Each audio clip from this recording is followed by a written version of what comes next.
We just had a discussion, I guess you could call it, that is Andre Iguodala on his way to the Hall of Fame? I saw some of that yesterday. It's like the Robert Horry debate, right? Like, the great role player on the championship teams. Iguodala is a little bit different because we forget early in his career how really good he was on both ends in Philadelphia. But I don't know. He's kind of the Hall of very good. And if you want to create like a subsection for players like him and Horry who are indispensable on championship teams, that's fine. But I can't put him in the Hall of Fame. Okay, what's the difference between Ginobili and Iguodala? Oh, I think Ginobili for almost, how long did he play? 2 decades. First of all, the number of championships that he was a driving force on. And I use that phrase because offensively, 4 for Ginobili? He wasn't part of the first one with Duncan, but the last ones, the shots he made. Like, Iguodala's made some big shots in his life, but he's known in NBA circles primarily for the defensive stops that he makes and how he's so versatile on that end of the floor. Mm-hmm. So I think just offensively, Ginobili was just more impactful than Iguodala ever was.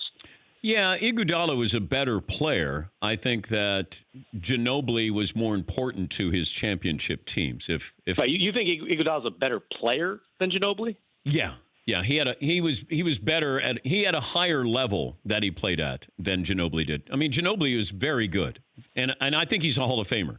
I think that when Iguodala was on his own as a number one guy on his team, Ginobili was never the number one guy, not even close to being the number one guy. I'd have to go back and look, but were those Philly teams any good that Iguodala was? No, but he was still the guy. Ginobili, if you're the third or fourth option, what a luxury. Yeah, but isn't the argument that Ginobili could have been what Iguodala was? But he wasn't. That opportunity. But he wasn't. I'm just saying Iguodala was the go-to guy for a while, and he's a great defender. If you look at over 1,500 steals and over 500 block shots of active players, there's only 4 guys, and that's including Dwayne Wade, who just retired. LeBron is on that list, and Iguodala. So, he played at a pretty high level. I just think he's sort of had a coming out party, an overnight sensation by what he does in the postseason during the NBA Finals. Other than that, nobody talks about him. Yeah, you're right. I mean, his defense is unparalleled that in the playoffs, just because he steps in and just stops or becomes a stopper on everybody. You can just work him on guys at 3 different positions. I don't know. I mean, I think if Manu had his own team, he's probably a 25-point per game scorer, and we're talking about him in an entirely different way. I just think his greatest strength was his willingness to accept whatever role he had and to thrive in it. And that's something I think that separates him from everybody else. And Iguodala's doing that right now.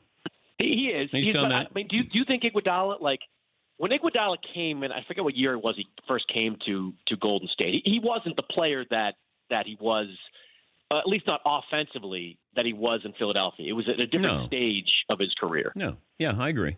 Yeah. I think Ginobili's a Hall of Famer. I don't think Iguodala is. I think he's there because he's winning championships, that he's going to get a little bit more. It's almost like Edelman. Edelman is going to be viewed as a Hall of Famer, borderline Hall of Famer, because he's won championships. And you can't tell the history of the NFL without Julian Edelman and 2 of the greatest catches in NFL history. So I sort of look at maybe there's parallels there. For more Dan Patrick Show, tune into Audience Channel 239 on DirecTV. Stream for free on BR Live or download the Dan Patrick Show app.